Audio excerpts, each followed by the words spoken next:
Does Italy really need Pep Guardiola, or is their problem much bigger than finding the right coach? To me, Italy's failure to land both Pep Guardiola and Carlo Ancelotti only exposed a truth that had been hidden for years. The Azzurri aren't simply looking for a new manager. They're trying to save the future of Italian football itself. The more I followed the timeline of events, the more I realized this story is far more complicated than most people think. So in today's video, I'm going to break down exactly how it all started. Let's get into it. Italy isn't looking for a coach, they're looking for a savior. The way I see it, Italy entered crisis mode long before this coaching search ever began. Yes, they won the 2006 FIFA World Cup and lifted the UEFA Euro 2020 trophy, played in 2021, but after that, everything slowly began to fall apart. Italy failed to qualify for the 2018 FIFA World Cup, missed out again in 2022, and then fell short once more on the road to 2026 FIFA World Cup. Missing 3 straight World Cups would be one of the biggest blows in the modern history of the Azzurri. In my opinion, that's when the Italian Football Federation finally realized that replacing the head coach alone wasn't going to solve the problem. The issues had grown much deeper. They were now affecting the very foundation of Italian football. After another disappointing campaign, Luciano Spalletti lost his job, and Gennaro Gattuso was brought in as an emergency solution. The hope was simple: revive the winning mentality of Italy's legendary 2006 generation. But the results never came. Italy failed to turn things around, and Gattuso eventually stepped down as well. That's when the Italian Football Federation president, FIGC, gave Paolo Maldini broad authority to lead the country's football rebuilding project.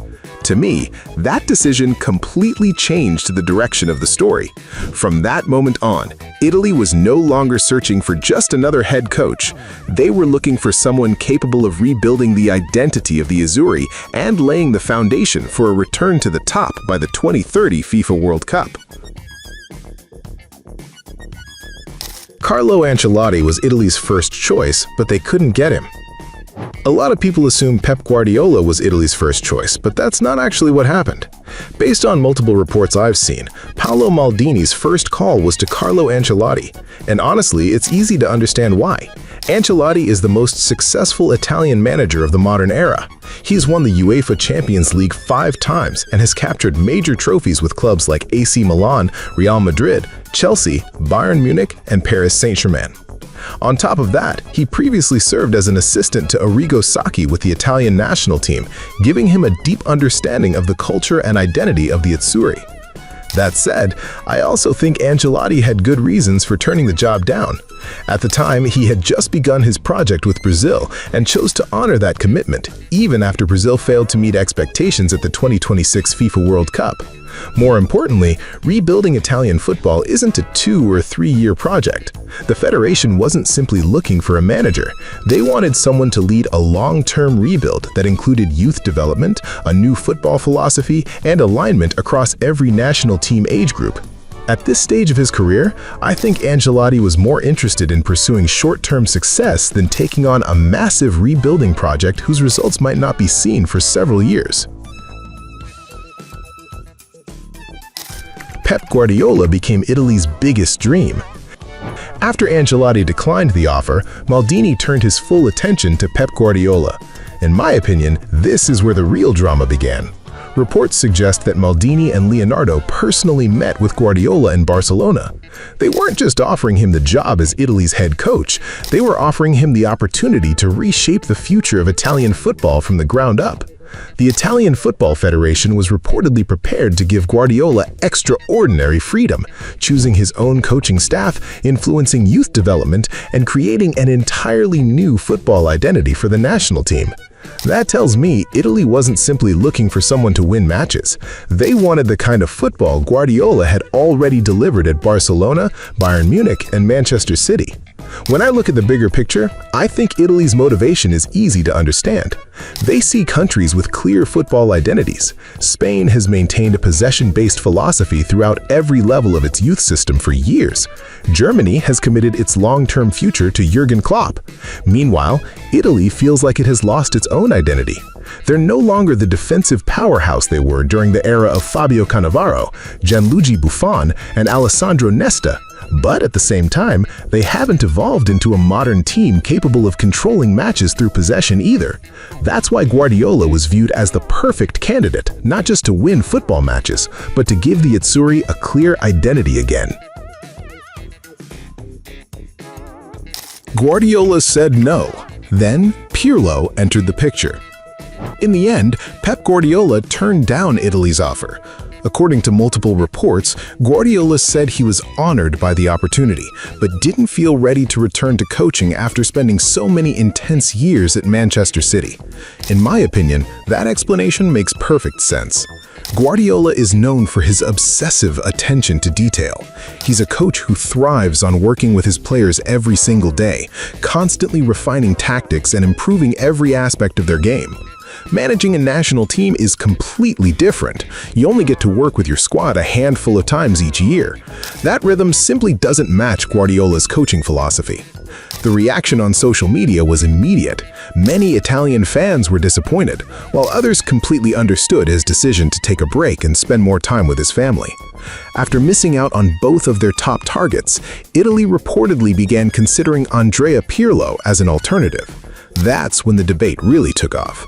Some supporters backed the idea because Pirlo is an Italian football legend and a 2006 FIFA World Cup winner who understands the culture and identity of the Azzurri better than almost anyone. Others, however, viewed him as nothing more than a backup plan after both Ancelotti and Guardiola had rejected the job. In fact, several opinion polls conducted by Italian media suggested that most fans still preferred Carlo Ancelotti or Antonio Conte over Pirlo. To me, that says something important. Even Italian supporters themselves still aren't convinced about who the right person is to lead the national team out of this crisis. Italy's problems go far beyond the head coach. If I had to sum up this entire story, I'd say the head coach is only a small part of the problem. One phrase kept appearing over and over again on social media from Italian supporters: the coach isn't the real problem. Honestly, I couldn't agree more. Italy is still producing talented footballers, but the number of truly world-class players continues to shrink. Finding a top-class center forward has become a major challenge. Elite central defenders are no longer as common as they once were, and many promising young Italian players struggle to earn regular playing time in Serie A because clubs often prefer experienced foreign players who are already established. To me, that's exactly why Paolo Maldini has never focused solely on the senior national team. From the very beginning, his vision has reportedly been to rebuild Italian football from the academy level all the way to the senior squad, creating one consistent identity across every age group. Italy used to be feared for its defensive discipline, tactical organization, and ruthless efficiency. Today, that identity has gradually disappeared, and a new one still hasn't taken its place. So when people ask why Italy was so determined to pursue Guardiola, my answer is simple. They weren't just searching for a coach to win the next match. They were searching for an architect capable of rebuilding the future of Italian football. In my opinion, no matter who the FIGC ultimately appoints, Italy's future won't be determined by the name of the head coach alone. Without meaningful reform in youth development, more opportunities for homegrown talent to play regularly, and a clear football identity, changing managers will only provide a temporary fix.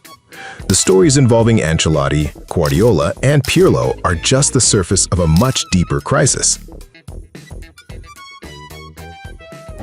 So, if you were the president of the Italian Football Federation, who would you choose to rebuild Italy? Pep Guardiola? Carlo Ancelotti? Andrea Pirlo? Antonio Conte? Or someone else entirely? Let me know your choice and your reasons in the comments below, and don't forget to subscribe for more in-depth football analysis and discussion.